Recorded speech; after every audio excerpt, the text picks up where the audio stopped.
карыздардан оңой кутулуу жолдору: ниет жана чын жүрөктөн тобо кылуу керек, жана дубаны көп айтуу керек, жана пайгамбарыбыз саллаллаху алейхи вассаламдын дубаларын көп окуу керек.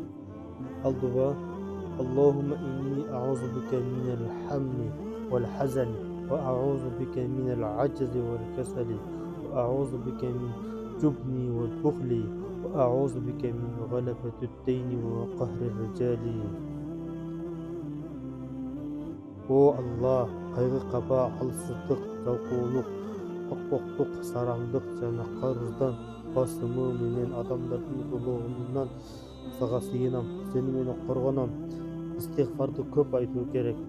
Астагфируллах, астагфируллах, астагфируллах дегенди көп айтып жүрүү керек. Жана эмгек жана себеп кылуу керек. Ак ниет иштеп, адал жол менен акча табууга аракет кылуу керек. Чыгымдарды тартипке салуу, ашыкча чыгымдарды кыскартып, карызды төлөөгө план түзүү керек.